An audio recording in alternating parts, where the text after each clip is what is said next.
started this, I had to learn it. So you guys are in the same boat. We hope to learn something about it. What we want to talk to you about tonight is a little bit about how to enhance flavors of meats.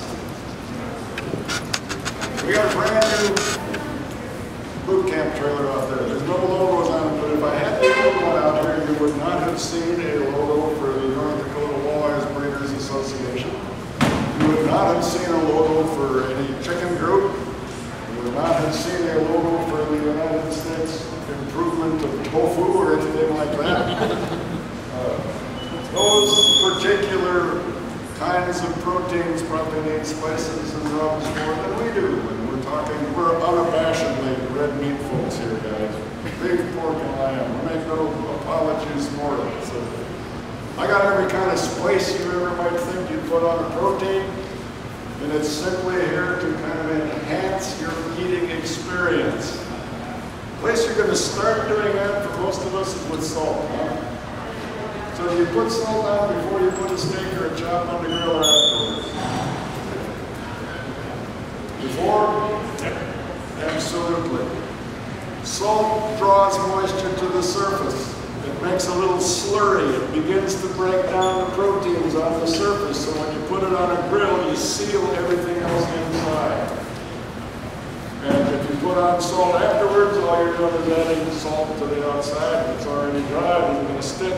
So put it on beforehand, maybe up to 10 minutes beforehand. All right, does it make any difference whether you're using this kind of salt or this kind of salt? Here's sea salt. Somewhere in between that and kosher salt. Is there a difference? This is sodium chloride. This is sodium chloride. What happens when you put salt in moisture on water? It dissolves, huh? What's the surface area of a steak or chop? It's wet, so you can sprinkle salt on there and it dissolves. It's sodium chloride, whether it's this kind or that kind. I'm cheap. 67 cents for this, and it's a pound and 10 ounces. $2.89 for 14 ounces. So why do people think they get a better eating experience if they use this coarse salt, whether it's coarse kosher salt or coarse sea salt? In my opinion, it's because they finally got enough salt on there so it tastes the way it should. Big chunks, dissolves, and a nice slurry over the whole surface area. Boy, that really tastes good. They just didn't use enough of this. What's the next thing you're going to add to salt if you want a little flavor enhancement? All right, visual. On your final exam here. This is how we buy most spices, and this is how we buy peppers. So what's the most popular spice in the world? Pepper. All right, we're going to add some pepper to it. After I've added pepper, I want to use black pepper, by the way. Unless you're not going to pour it, maybe you want to use red pepper. What's the next thing you would add if you want to add a little flavor to your meats? Garlic. All right. 30 years ago, I've been at NDSU for almost 50 years, and when I came, we were doing a little bit of catering out of our department, cooking meats for people. 30 years ago, the graduate students in our department, somehow or other, I always got the job of doing the cooking, so they said, hey, we want to take over catering for the cooking of meat. Fine. They organized themselves into a graduate student organization that's incorporated with the state of North Dakota as a nonprofit corporation. They're called Carnivore Catering. We do a lot of cooking. We just got through at a 4-day convention. We served all the meals at the thing. Turned in a bill to the association this morning for $36,110 or something like that, so we get a lot of business. This is Carnivore Catering's secret rub that I'm holding in my hand right here. And it's no longer going to be a secret. Well, it's no longer a secret because I told the other two groups about it. It's salt, pepper, and garlic. The key is the ratio. It's 10 parts salt, 1 part pepper, and about 4/10 of a part of granulated garlic. So you say, well, I don't have a scale. I don't know how to do that. So, okay, I weighed 1/3 of a cup of salt this morning and I found out how many grams. Very accurate scale. To the 10th of a gram. Scientists get that way. So 100 grams of salt. It took about 2.5 tablespoons of pepper to get to that 10 grams, which would be the 10th.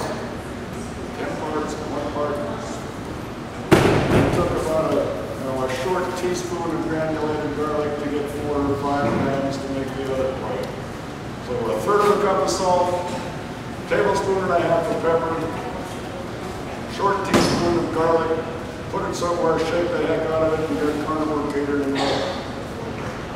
That's what I use almost exclusively when I eat meat. Love it on everything. What would I do to it? We're going to talk about ethnicities. If I wanted to make this kind of have a little Mexican flavor, what would I add to it? What spice?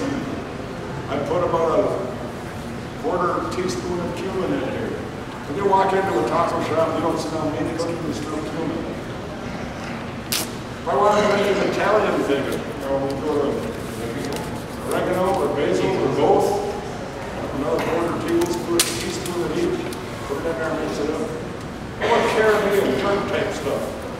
What spice would I put in there? Allspice. Well, maybe take a little more allspice, maybe half a teaspoon in the same amount there. Cajun, so put some celery, ground celery in there. You're going to get those different essences that are just enough to change up your flavor profile. Anybody have a problem with eating sodium? On a sodium restricted diet? They have. There's no salt. It's potassium chloride, no sodium in it. It's supposed to be good for you. The only thing is this gives you a little bit of a bitter taste. If you don't like that, you can get half of each. It's called light salt. It's half sodium chloride, half potassium chloride. Or you can even go to a website somewhere and find drugs that have absolutely no salt in it. This is a pure herbal recipe that you can rub on a steak. It's called herbes de Provence, which is, I guess, French. And it smells horrid, but I tried it. I put it on a steak and rolled it up one night. It wasn't bad at all. The last 3 years I've been isolated out on my farm. My wife moves to town and I got to cook for myself so I can try this kind of stuff. Wasn't bad. Not something I'd like on every steak, but it'll work. Especially if you want to watch your sodium intake. Pretty bland. When it comes right down to it, salt, pepper, garlic, they don't like as much garlic as I have. When we started using that, we were using only 1/10 of the part of garlic. We're up to 4/10 now. Sometimes we go a little higher than that if we really feel like we have an adventuresome audience. Here's cowboy rub, a little more stuff put in it. Basic ingredients here is coffee. Plain old coffee grounds. Put it in the spice mill with the rest of the stuff. Carbonize the heck out of it.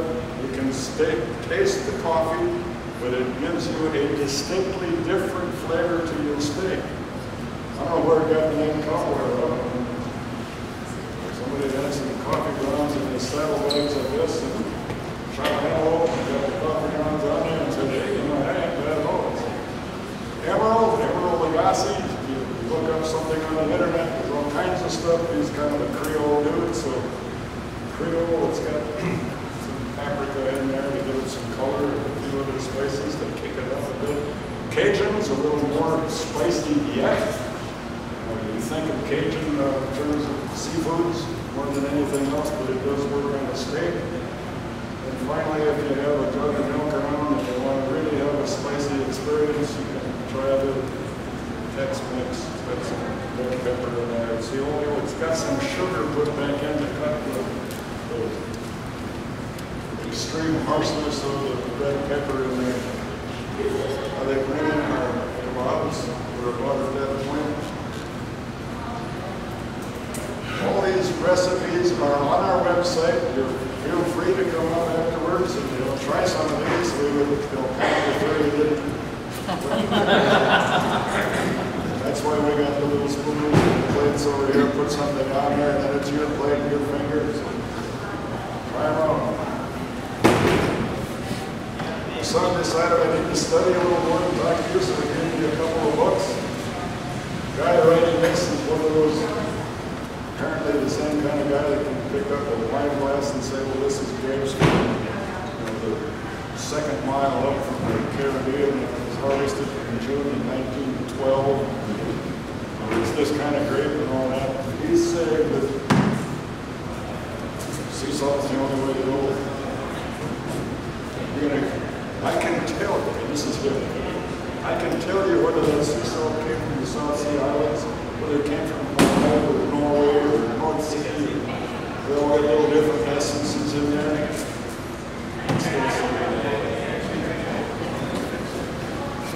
We're going to feed you some kebabs here, but then you're going to have a little bit of trouble with trying to get them cooked in the rain shower.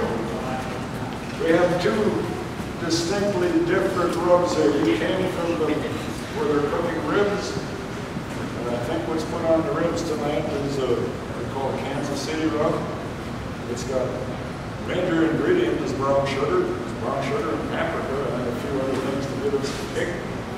I really don't like sweet meats. The only time I would put sugar on any kind of meat is on a pork product, especially ribs, something like that. There's a lot of fat to it. It works pretty nice. It's a very nice thing on ribs.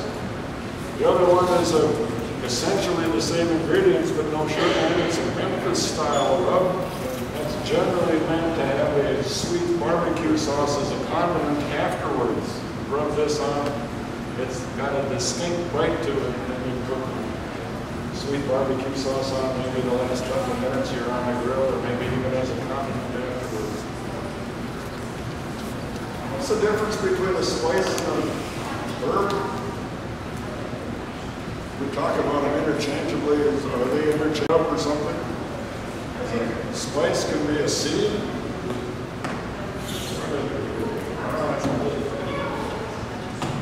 There it is.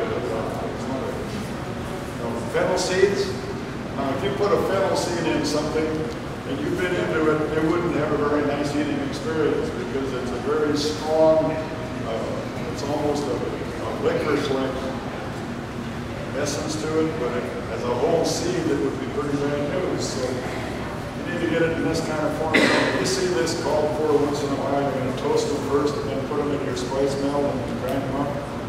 If you absolutely have to have fresh product, you use this because you can keep seeds for a long time. But once it's ground, you've changed the surface area.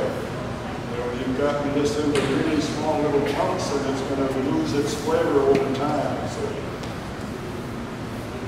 probably want to get yourself a spice mill. It's important to use fennel seeds, or whether you're going to go over here and mustard seeds. You want mustard? Peppercorns, man, if you bit into one of these with a sausage or something, you would have an eating experience you'd not forget for a while. So, peppermill, make your fresh spices. This guy says use your coffee grinder. People would sell you to say get a spice mill because if you use your coffee grinder, coffee will never taste the same again. These things are great.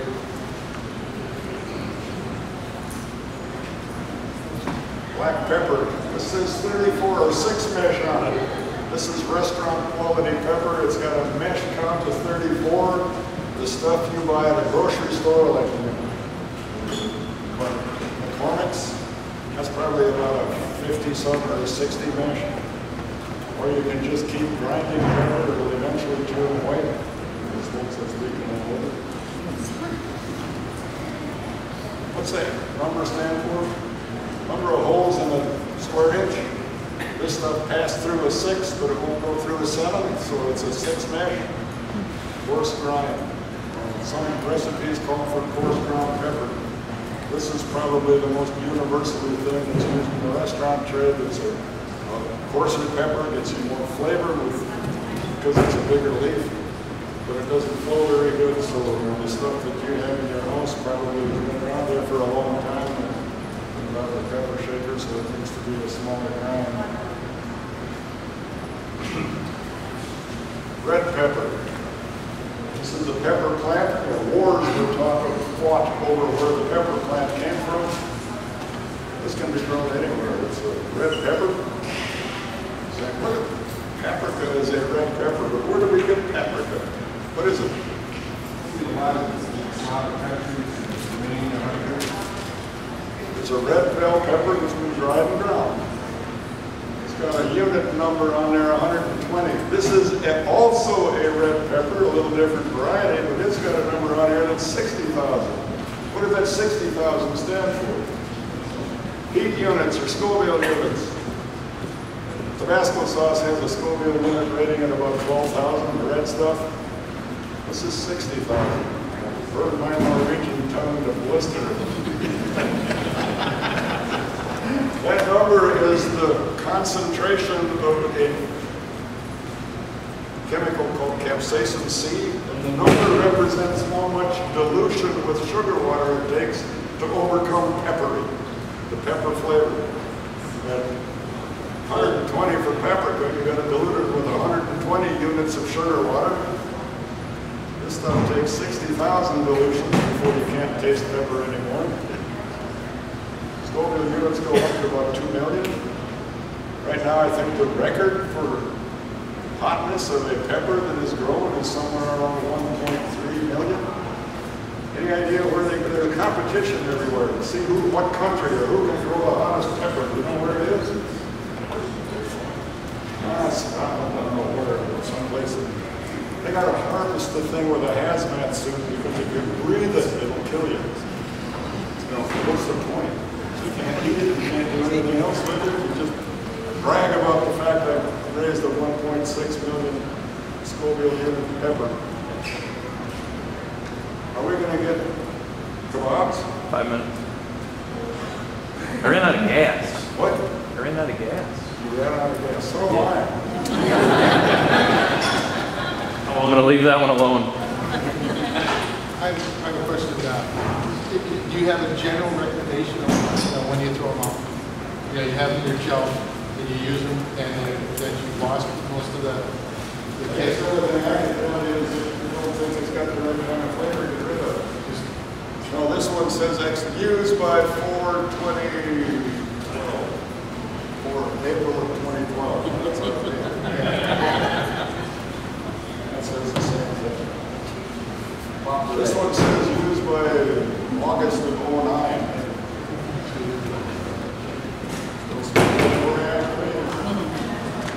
It's in a sealed container, a lot of sunlight, and a cool place.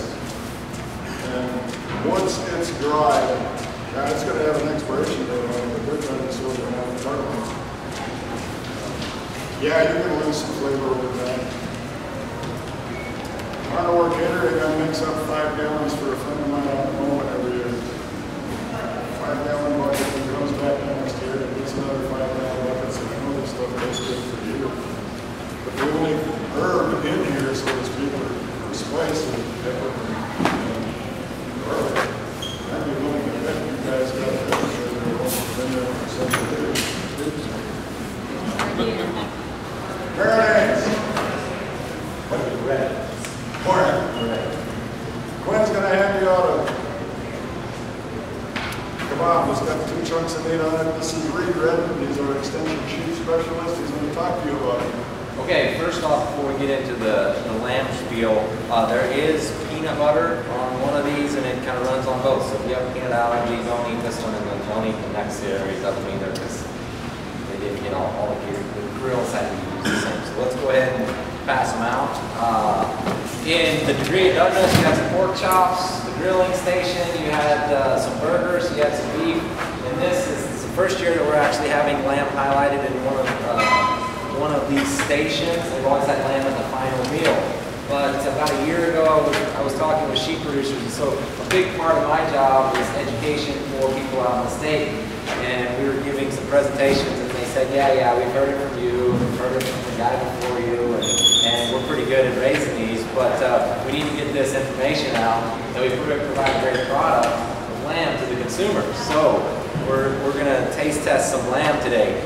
I'd like to show of hands, who's had lamb in the last month? Not considering those who've eaten something. Okay, 2, how about the last year? All right, so that's actually the number is rising for having lamb on a very frequent basis. Do you know what the average intake of lamb for an American in 1 year is? Not much. It's about 0.8 tenths of a pound, so just under 1 pound a year. Average is kind of fooling because there's a lot of people that eat 20, 30 pounds of lamb a year, whereas there's a lot of people that eat no lamb, just 0, which is kind of odd because most of us come from Europe, but basically all the other countries in the world eat a lot more lamb than we do. Does anyone know why lamb is not a staple of the American diet? Because they're cute. Because they're cute. One is the name of the lamb, right? You eat beef, not baby cats. Right? Why name your product something that thinks of a little bouncy, cute little animal? They taste great too. What's that?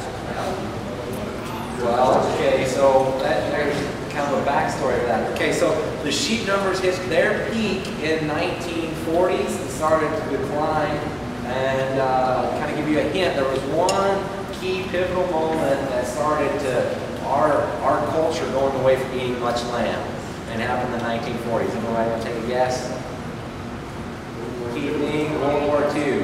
In the Pacific coast, when we were fighting in the Pacific, a lot of our servicemen were fed canned mutton. They came out of Australia, which is basically a 4, 5, 6-year-old wether that had been castrated and raised in a really, really poor country because they produce great wool whenever you don't feed them very much. But when they were just on death's doorsteps, they would run them through a plant, can them, and send that to our servicemen. So when they came back, they said, "We will never have lamb again." It was a bad war, unfortunately. Great, the bunkers, terrible war, and actually that really started the decline. About that time, TVs became popular, and the nostalgia of the Western cowboy and beef industry really took off, and so the lamb really took a second stage, and so lamb hasn't been consumed that much in the United States, but it's starting to take a trend. We see more people eating lamb here, and also in the United States, a large group of ethnic people are rising in number as a percentage of our population who do prefer a lot of lamb. Okay, so what do we think of the lamb? Very good. All right. So what did you think of the one that was on the pointed end? You liked it? Okay, so that is our recipe. It's peanut butter and coconut milk. All right, so just peanut butter, coconut milk, half and half. We just let them sit in it for 20, 30 minutes, pull it off so they get on a skewer. It was a leg of lamb, and make sure to get all of the fat out of it. So lamb's flavor, what you think of as lamb, really comes from the fat. So if you're not sure about it, get as lean a cut as possible. All right, and then you can start to add more of that back in. I kind of do an experiment with my wife. So she hated lamb whenever we got married. I'm a sheep specialist, and I'm as biased as they come. So I kind of slowly started. I started her on what I thought was great lamb, and she hated it. And we went very, very lean. Use a lot of peanut butter and things to kind of cover up that taste until you're experiencing it. So if you grow up eating it, you kind of develop a palate for lamb. So most often when you do a panel taste, people that really like lamb had previous exposure to it, and those who had not had it before really kind of get turned off because that's a different taste. It looks like beef, but it doesn't taste just like that. Right? All right. As Reed said, one of them was coated in the peanut butter and coconut milk. Marinades have two purposes. We use our rubs to enhance flavors in meat products, and marinades are supposed to do the same thing and marinate them. The other thing that a marinade should do is to tenderize a product. Well, there's absolutely nothing in there that's going to tenderize a product. The other end of the lamb was marinated in Buck's marinade, which has two kinds of citric acid, one from an orange, one from a lemon, and some acetic acid with vinegar. Acid's going to start working on those chemical linkages that hold protein and gives it its shape. And we're all different because we have different cross linkages, and Reed looks different than I do. So acids start working on the surface of the leaf and start breaking down those and tenderize the product. One way out on the end over there, the last one is a papain-based thing, a papaya, and we marinated a chunk of beef and that stuff. And the next thing you're going to get, I want you to pay attention to whether you ate it off the pointy end of the stick or if you ate it off the dough end of the stick, because I'm going to quiz you afterwards. It's up here on the website. So that was not on the website. This one is not on the website This yet, was not. but it's got two kinds of, it's got an copy in there. We'll get it up on the website as soon as we get back. My computer's shot. Wait. It's okay, it's just that I don't know the password to get it because we didn't get new ones. Is there any breed of sheep that produces better meat than another?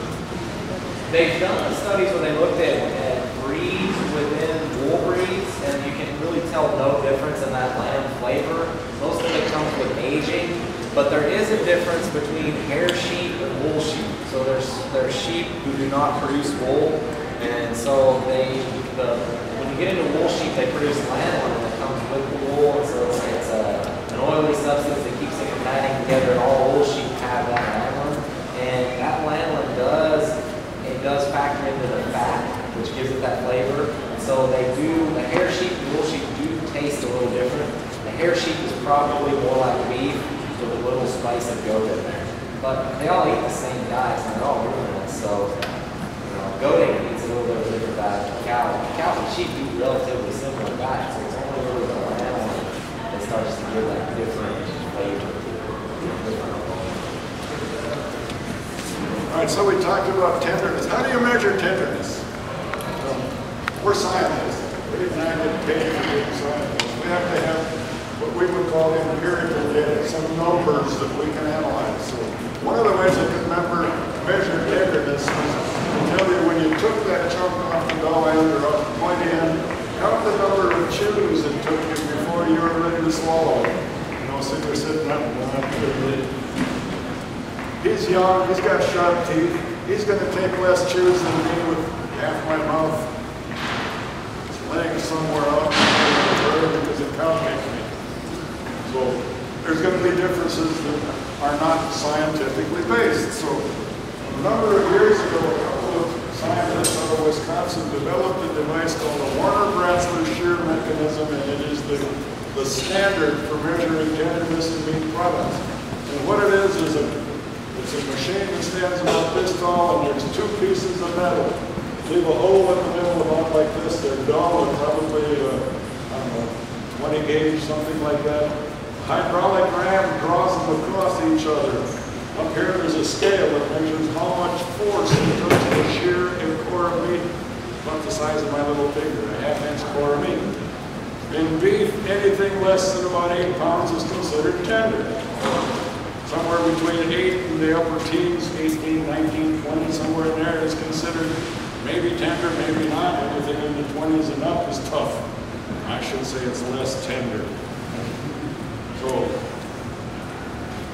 we have a good idea of what's going on. Lamb inherently is going to shear somewhere 2 to 3 pounds. It's already tender, so we didn't need to put that lamb piece into a marinade to help tenderize it. We put it in this peanut butter and coconut milk thing strictly for flavor. Put the other one in there, but not very long. How long can I leave stuff in the marinade? One thing I haven't talked to you about yet is a dairy-based marinade, milk, yogurt, those kinds of things. They have a different means by which they tenderize a product because they have calcium in it. All muscle tissue from any kind of a mammal has a system of enzymes within it to get rid of that animal once that process quit. It's called cathepsins. And when we kill a beef cattle, for instance, we leave it hang in a cool place for 10 days, 2 weeks, whatever, to tenderize it. They call it aging. Those cathepsins are working in every cell in that animal to start breaking down the protein.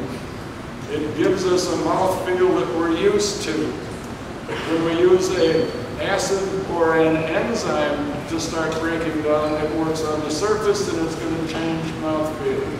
Now, how many of you prefer the pointy end? How many of the dull end? Okay. Dull end folks are driven by tenderness. You liked it because it was tender. The other people are probably driven by flavor. Now, we use the toughest piece of meat we can find out of beef critter, which is the bottom round. It'll typically shear somewhere into the 20s. We left it for pain overnight. If it worked, it should have been some really gummy stuff. And if that mouthfeel upsets you, you wouldn't like it. You would have been willing to put up with the tougher piece of meat that was only rubbed with carnivore catering around. So we have differences of opinions. I finally got to the point last year with the very last boot camp we did, where 100% of the people said, I'm willing to put up with toughness because of that other stuff will have a absolutely horrible coffee. If you like the flavor, you're willing to put up with a little bit of gumminess. If you didn't like the flavor, you're going to put up with the toughness. Apparently we're done. I'm going to wait. Whoa, what? Tell him. I thought I forgot something. It's you that we have a post test, but before you hand that out, I'll leave this stuff on until you guys get through eating. If you want more and some of this stuff, please feel free to do so. They're here. I'll be around to answer questions anytime you want to do that. But in order to keep things going and serve your food this time, we probably need to get this done and go through the food line. Okay, I was given explicit instructions that this is your post-survey. Once you get that, you can go to the tables. There'll be pins on the tables to fill out the survey. Leave the pins on the survey. Turn the survey into the desk up there. The desk will give you your meat thermometer. Your meat thermometer is your ticket to eat at the end. If you don't have your meat thermometer, you can turn the post-survey in. You can't eat.